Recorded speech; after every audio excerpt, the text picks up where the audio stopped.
So with no further ado, let's kick it off.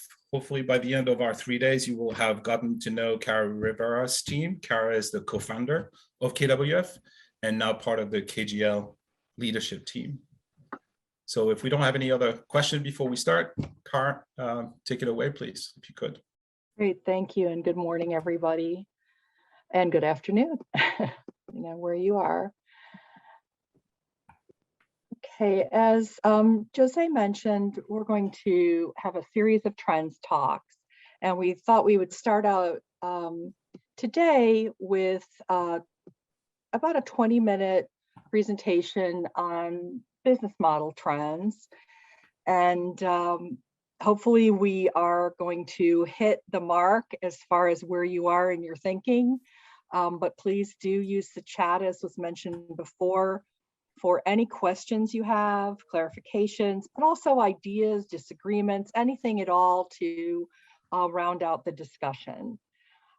So without further ado, we're going to talk this morning about the prominent business models and also get into a little bit of sustaining and growing revenues in the changing environment. I have a slide deck that I think will work well with the time frame that today, but when we share the slide decks later, there's some additional detail that you're welcome to have when you receive the whole deck. And then we end with at least 10 minutes of questions, and Mike will help us moderate. Mike Groth will help us moderate the chat. So business model innovation is really happening now in scholarly publishing for a few reasons. Unsustainable institutional subscription model and a changing end user usage and expectations, technology advances, and the tremendous growth in funder mandate. The three most prominent business models that journals are using today is, of course, the subscription model, which is in the last several years has added a hybrid portion, which is optional open access. And the subscription model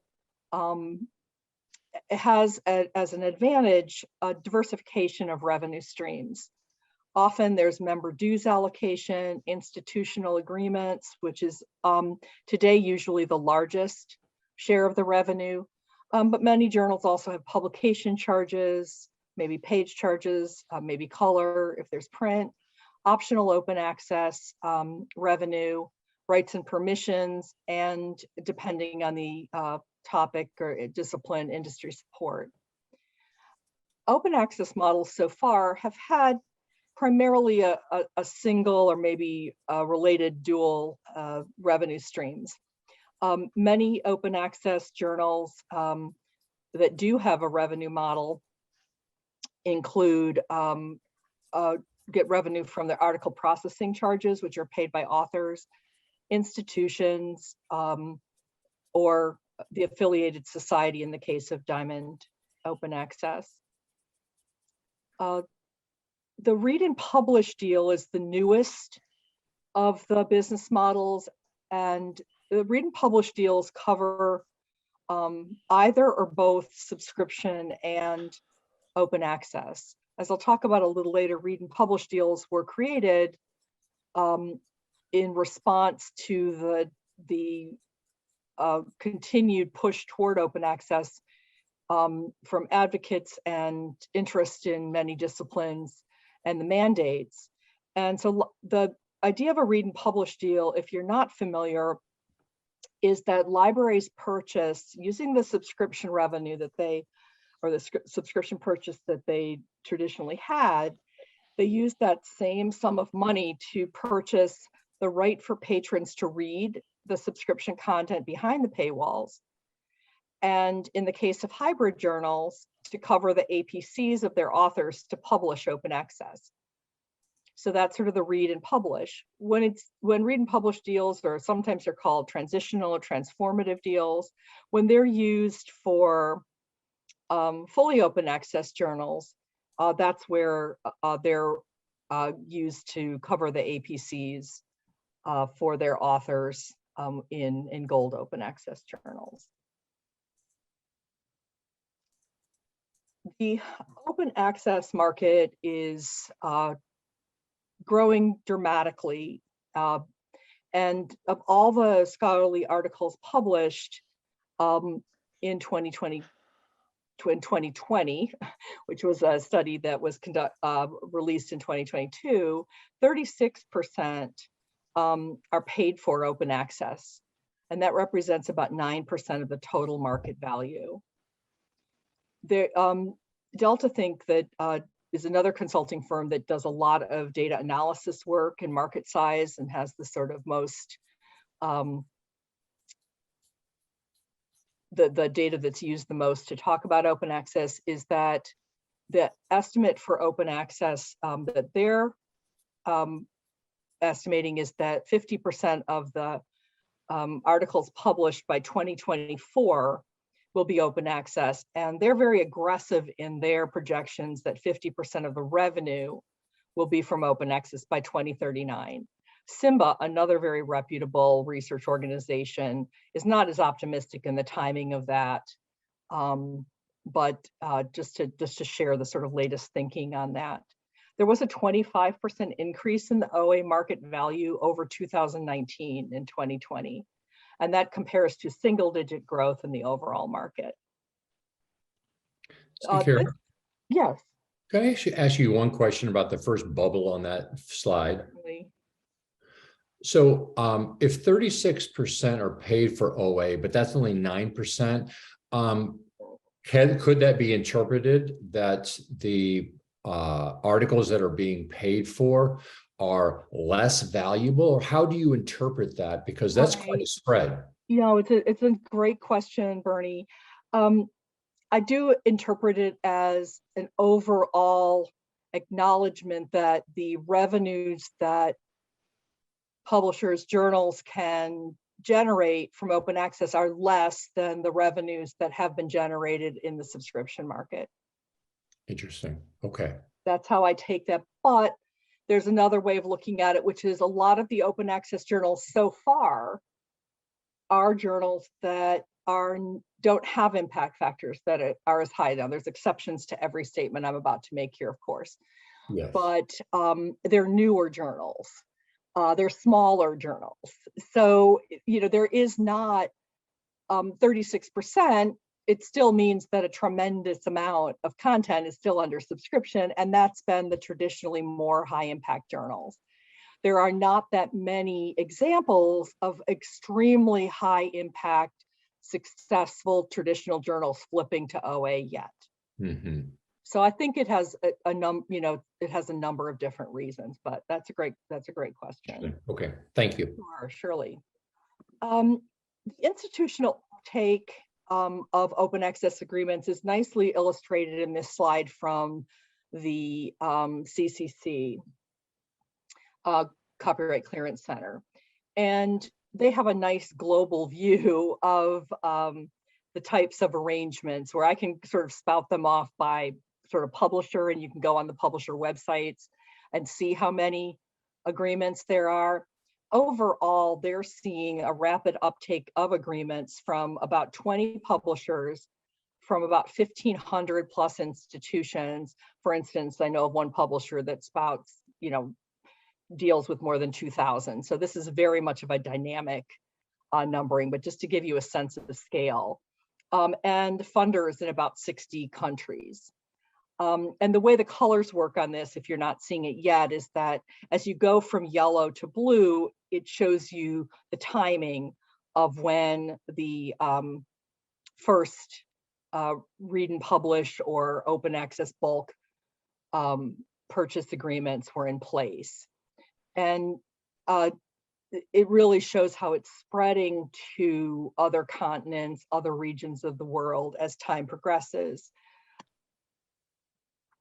Another model that I don't want to miss talking about here, especially for our social science and humanities clients, is Diamond Open Access.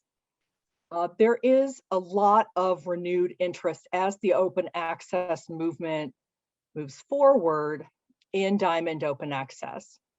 And this is where there are no fees to authors or readers. The usual funding is in-kind support, volunteer, grants, sometimes society dues reallocation, or any kind of revenues from meetings, or where journals often used to contribute to the overall revenues for a society, using some of the society money from other activities to actually fund journals. And this is because there, in many, many fields, are not enough authors that are funded that have the funds to pay the article processing fees. So in order to continue to offset the operational and editorial expenses of publishing a journal, you have to turn to other funding sources. This issue is particularly acute in the social science and humanities area because the funding there, as we know, is much less. It also is much more difficult to even use read and publish deals because sometimes the volume of the content is also so low that even if you had APCs, it wouldn't cover the cost of publication. There was a recent study that Coalition S, I'll talk about later, and Science Europe sponsored, that did a look at the Diamond OA market, and they found that there are about 17,000 to 19,000 journals worldwide, and that 40% reported breaking even, 25% reported a deficit, and others weren't really sure.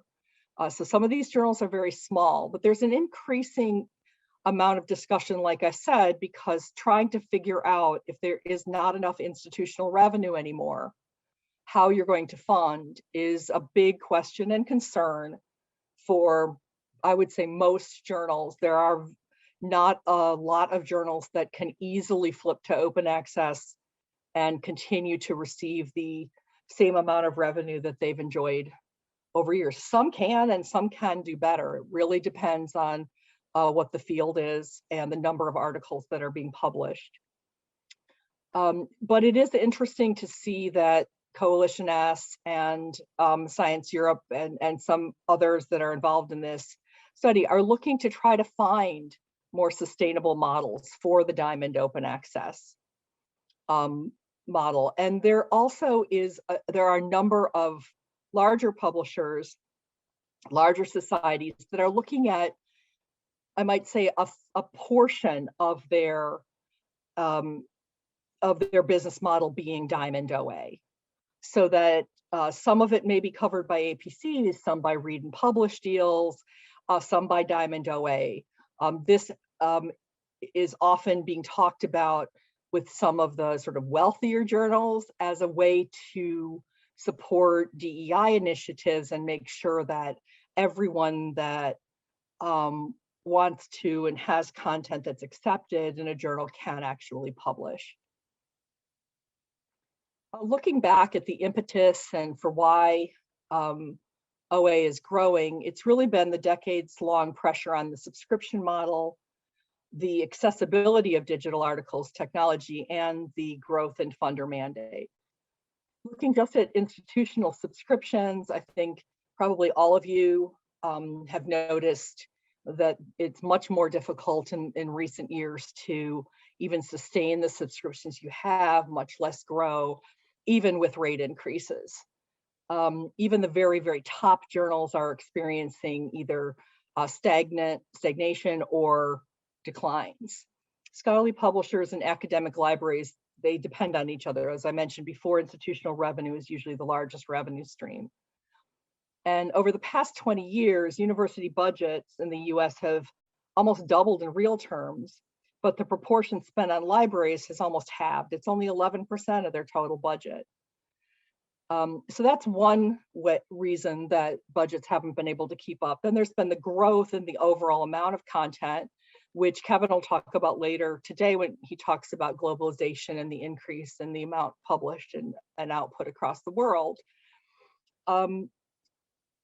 And there's also the fact that the library budgets have been stagnant, have only grown about 1.7%, say from 2018 to 2021, whereas at that time the average rate increase was 5 to 7%. It's come down somewhat, even with our high inflation, as we'll look at in a minute, but it's in no way is it keeping up with the library budgets. Or library budgets are not keeping up, I should say, with the rates. And then on top of it, there is much more content out there, so there's more to buy. Then with open access, libraries are also being asked to support open access as well. So it's really explains why there's such a downward pressure on subscriptions, and why there's such a, depending on the discipline you're in and the overall health of your institutional subscriptions, why there are so many journals looking at what's next in terms of business model. Also, open access itself devalues subscription content. The more that you have free, the less you need the other content.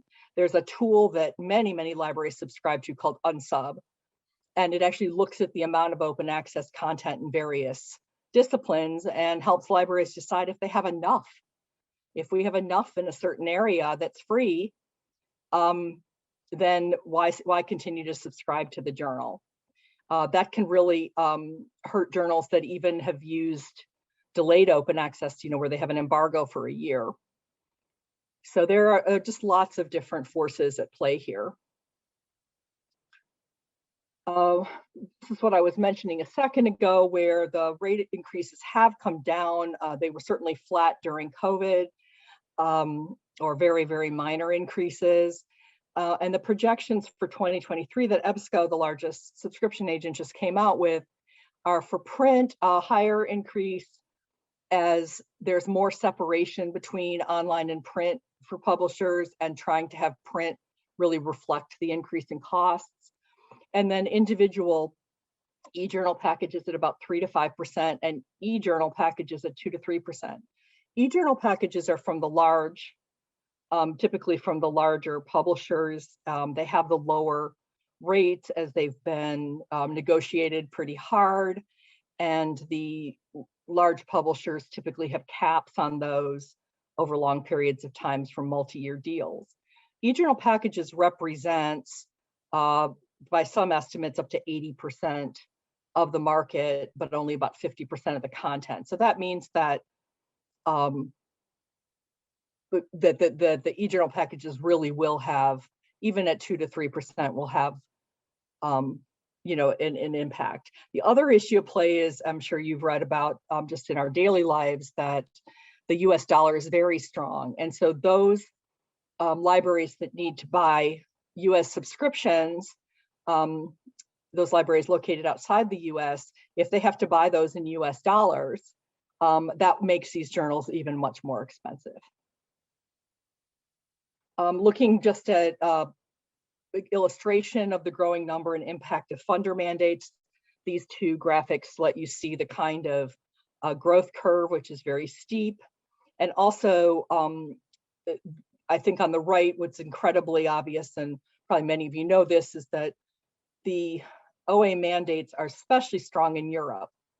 And so it's often very frustrating while you're trying to find out, how you could be a huge open access advocate, but if you're still trying to struggle with how you're going to continue to have the revenues that you need to operate your journal and reinvest in the journal and in your society, then the idea that what is happening in a very important market in Europe is sort of influencing the rest of the world, but it is.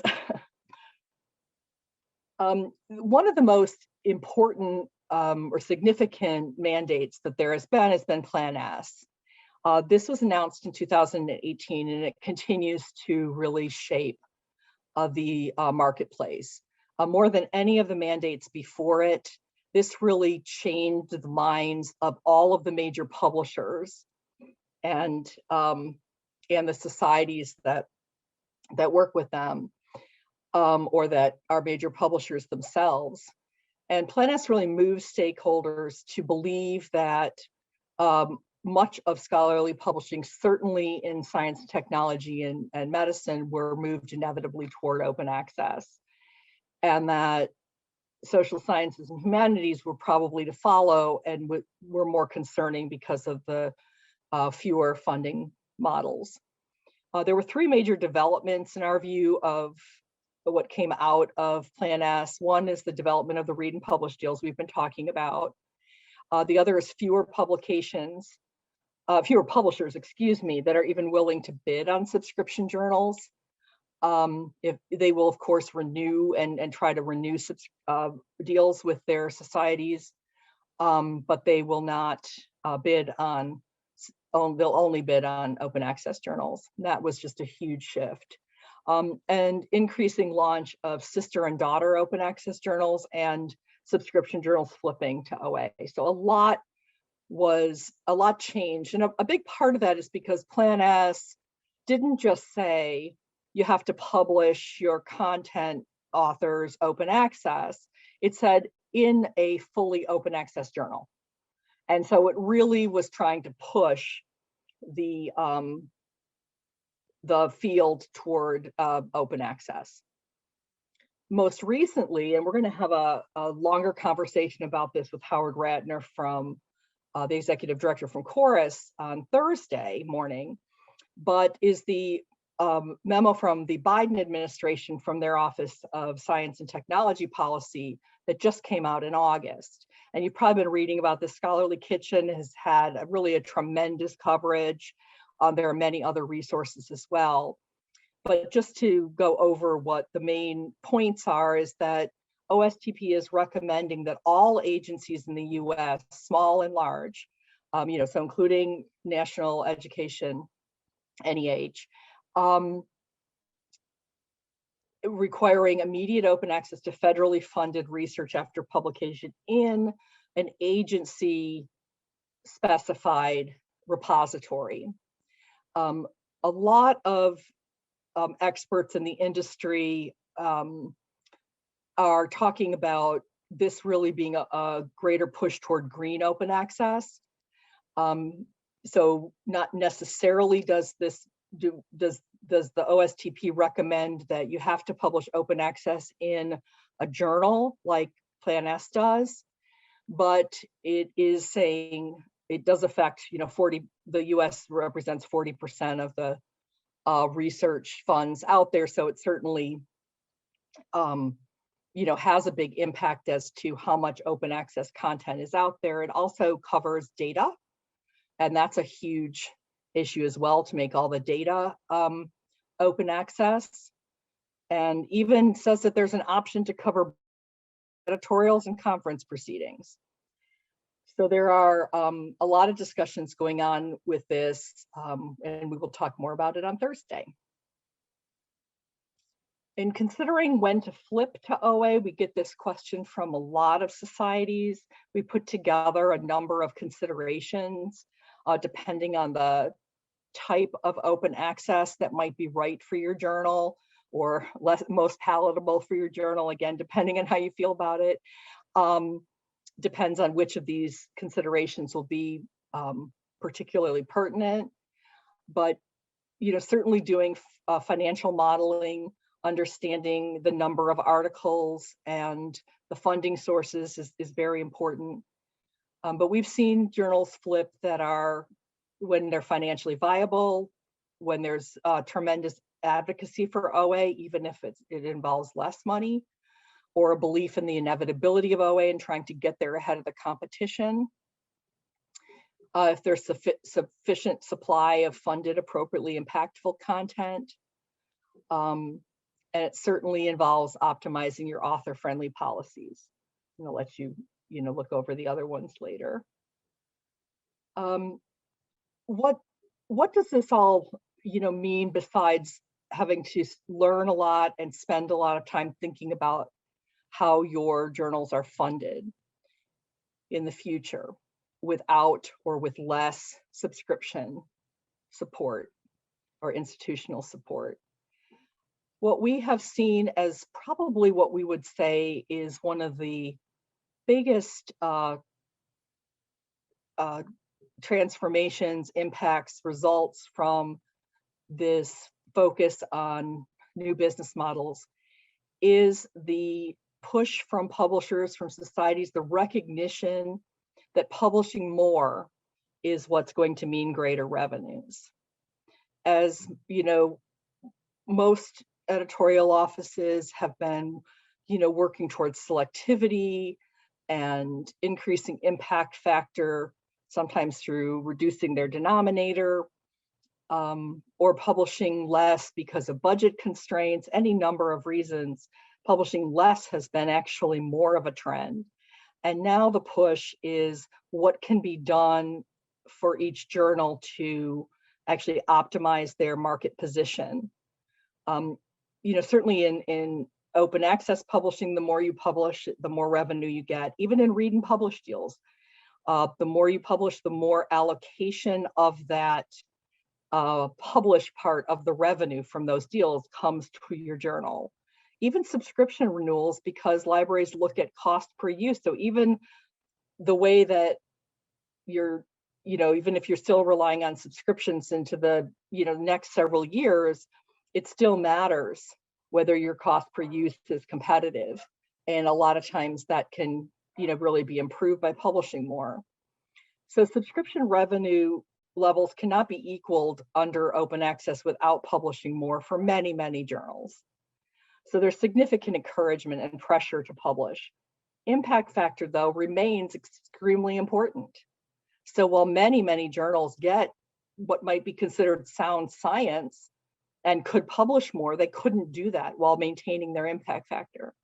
So that it's really a big challenge. And so there's a big turnabout from reducing articles published to increase quality reputation via selectivity, to a counterintuitive, what's very counterintuitive to many editors, and there's lots of pushback, because there's the idea of a goal of publishing more while growing IF is very challenging. But that concern, that counterintuitive push is against the threat of inaction, which could result for some of the large journals in literally more than $1 million a year per journal, which just gets back to your very, early question, Bernie, about the value of open access versus the value of subscriptions. So it's resulted in many journals looking to embrace and flawlessly implement best practices by editorial teams and their publishers to recognize that, to realize the dual increase in volume and impact. The main ways this is being done is to optimize the market position among competitors. So that's a nice way of saying attracting content away from your competitors. And also, maybe expanding your scope, gaining more content from emerging science areas of science, or other ancillary fields, and maximizing author satisfaction. Authors are absolutely the central customer now to attract, and taking care of them and making their lives as easy and helpful as possible from submission, post-publication, and editorial team outreach and publisher promotion.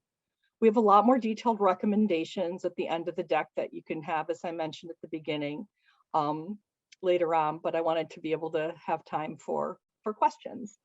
So thanks so much for your attention, and I'm happy to hear from you.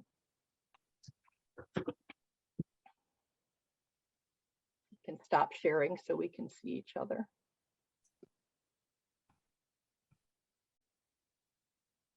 Is there anything that I can answer? Any questions? Anything that folks disagree with? Different experiences? Happy to answer. Hi, Cara. Do you mind if I ask a question? Sure.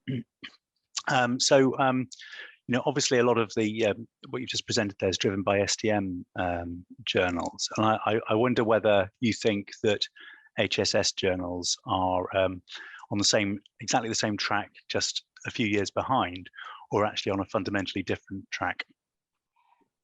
I guess both. I do think that there hasn't been the kind of funding all along. And so I don't think that they will follow the read and publish deals necessarily. I don't think that they will follow lots of APCs. But I do think they're being dragged along is one way of looking at it, or embraced, depending, everyone has different views on this, or shares the same views, likes a lot of it, but is still haunted by some of it. So I think that that's really why I did the slide on Diamond OA, because that is a push that Coalition S is looking at. So certainly in Europe, and Europe publishes about the same number of social science and humanities journals as the US does. There's also Wiley, for instance, is the largest society publisher, and they are establishing a whole group of people just looking at social science and humanities as to what people can come up with, because it is, as you know, just by your very smart way you asked the question about, is it coming a few years behind? A lot of times basic science leads all sorts of trends, whether it's going online, or doing online only, or whatever it is, and then later on others follow. So I totally agree with that. But I think that what's happening, and that's why I brought up the idea that even the major publishers are not agreeing to partner with folks unless they're open access. It's just so hard to get the money out of the libraries now for the content that's there, that everyone's sort of being dragged into the same boat, even though it doesn't really work for everyone. And then OSTP bringing in NEH also, that has an impact as well. I mean, we don't know what exactly they're going to decide on for their policy, but I hope that helps. Is that how you've been viewing things as well, that folks are going to be dragged in from the humanities and social science as well? Yeah, I think so. I mean, we see the same sort of enthusiasm amongst the powers that be. I think fundamentally, though, the amount of funded research is, as a proportion of the total, is completely different. So, it's very different if you've got a €1 million research grant, and out of that comes an article, and there's you need a couple of $1,000s or whatever to publish the article. It's very different in HSS. There aren't those research grants. The bulk of research isn't funded. So I think it fundamentally does affect the model, but at the same time, the kind of the top down, it does seem that that some of the key decision makers are keen to sort of push it all in the same direction, and it'll be at some point something's got to give, I guess, either on the funding side or on the model side. Yeah, and I think it's a lot of wait and see. We've pushed conversations with all sorts of key stakeholders and folks that are very high up within organizations, and really no one knows exactly how it's going to happen. And so it's this constant experimenting and trying to make good choices all along a way to an uncertain future, which is a little tricky, but that's why I hope that some of the things that I brought up as to what people are trying to do and what they're looking at are at least helpful. One model that one of our publishers, Bergen Books, has been pursuing pretty actively is to subscribe to open. I was just going to say, right, Bergen, yes. Yeah. Subscribe to open is also, I'm really glad you brought that up, Tom, because that's certainly also something that, especially those that don't have the infrastructure of read and publish, have been pursuing and so far achieving with great success. I think the ultimate question for not just subscribe to open, that one's just a little more obvious to see. The question is, well, a library may agree because they support open access to pay in the short term for something that's free if it's free to everyone, what incentive with their budgets being cut all the time do they have to continue to support that? That argument, like I said, it comes out more with the subscribe to open, but it can be thought of with read and publish too, because by the time you get to the end of that, if you're open, you've got the same exact problem. So it's a it's a tricky situation, but yeah, that's a really good idea. So far, that seems to be working pretty well. It's just that inevitably it's hard to know how it's going to continue. Annual reviews was, I think, one of the biggest first to start with that, and they so far have been happy with it. Cara, I think that subscribe to open is very interesting. Annual reviews is one of my customers, and so we've talked about it at different times. Just, looking at it from the outside in, I think, okay, well, they've had a long-term relationship with this very prestigious publisher, and so they've been subscribing for years and years and years. And so with their sales group approaching these relationships, they have been very successful, to your point. Yes. My question is, what happens when the next new library administrator gets put in place with no relationship with, saying, what are we doing here? I just, or the same ones there, Bernie, right? And there's somebody above them that says, we're paying for things that are free. Right. And I mean, not to get nationalistic about it, because I don't have this natural tendency to do this in science, but why is the US funded institution paying for something that other countries are getting? I mean, depending on how you look at it. So yeah, it's a very big problem. So yeah, I don't know what's going to happen. I mean, there's the idea that maybe the funders will actually come up with the funds that will be tied to the research. Interesting. But there were studies done at the beginning of the movement that it would cost them more than the subscription problem.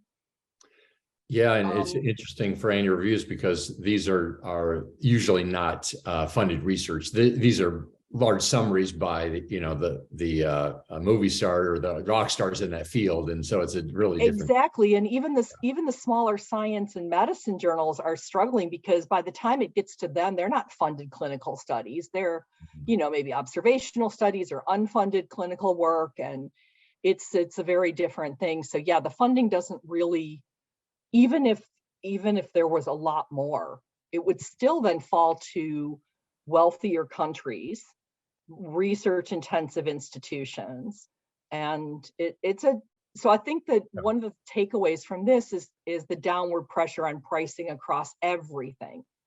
Because in addition to what I was talking about at the end of the talk with the push toward publishing more, it's the push toward publishing more for less. And so I'm speaking as, a service provider, and every one of us is looking for ways to do even more for less. And so that's another, that leads to outsourcing, offshoring, collaborations, mergers, all sorts of things to make that continue to happen.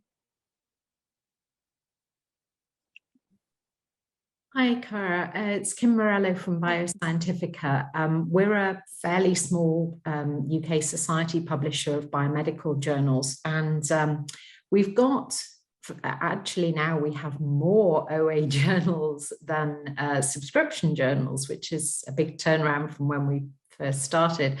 But I'm interested, I heard in one of our team meetings from our editorial team recently that we've got the same situation where our subscription journals are very important in funding the society's bottom line, but they are hybrid, but the proportion of OA, it's, we're encouraging open access, but at the same time, it's how to manage that and still keep going financially. Obviously, we've launched other sister journals. Many of your things in your presentation were like, yeah, we've been doing that too. But we've heard that a lot of the bigger, really broad open access journals are attracting a lot of the articles in our fields. And I was just wondering if that's something that you've heard coming from societies as well. So there's yet another pressure, because absolutely they are immense, and I want to avoid saying hoovering up, because that sounds rude, but they're taking an awful lot of the volume of absolutely. No, I'm so glad you brought that up. One of the tricks about doing the trends talk on different topics is it's great because you can get more in depth, like we are now talking about business models, but you miss some of the discussion about the integration or all of these trends hitting at once. So you just bring up a really good point. Yes, there are, because of this, it goes back to the volume. It's the nature, nature started it, Cell Press, with having line extensions or brand extensions, where they created, they saw that they were rejecting at that point probably 10%, rejecting all but 10% of the submissions. And then they eventually, they're down to like less than 1% acceptance. And so what do they do to serve their authors, and what do they do to increase their revenue? Well, they add daughter journals that I think of as like subspecialty journals or sister journals, which would be on related topics.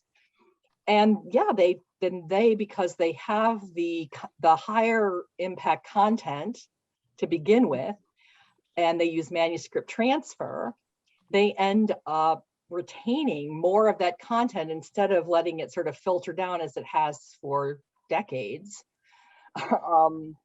to other subspecialty journals.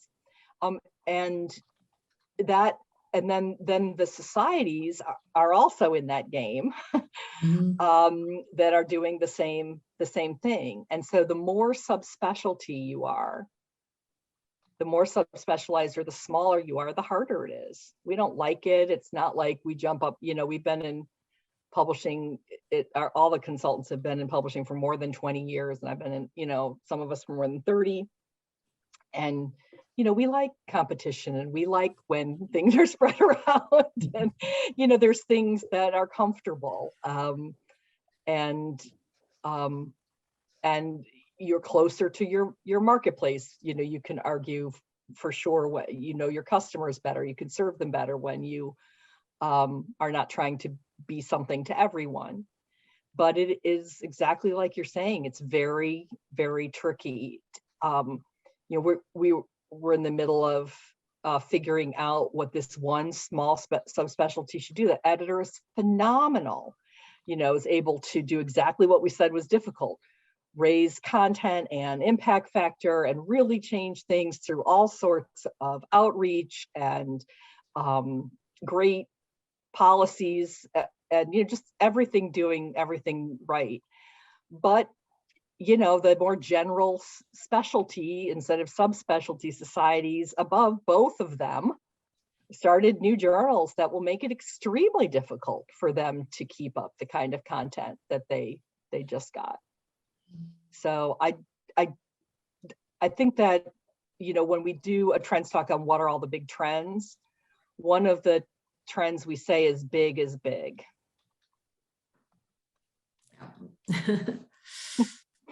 So I think I just confirmed like that sad story, right? But I agree with you, I guess, is all I can say. Yeah. In the interest of time, I'll jump in, and Sure. I'll take the opportunity to remind everyone that we have several publishing trends topic that we'll be covering, one on globalization later today. More in-depth OSTP and public access conversation tomorrow with our public day. And on Friday we have Ask the Experts. So if I've interrupted anyone from asking a question, if you could just put it maybe in the chat, we'll make sure to keep it, and I'll make sure that we just cover it on Friday when we resume our conversation with Cara. In the meantime, thanks everybody so much. Yeah, thank you very much, Cara. In the meantime, we'll go to our friend Tom, who I don't think needs any introduction. So just take it away, please.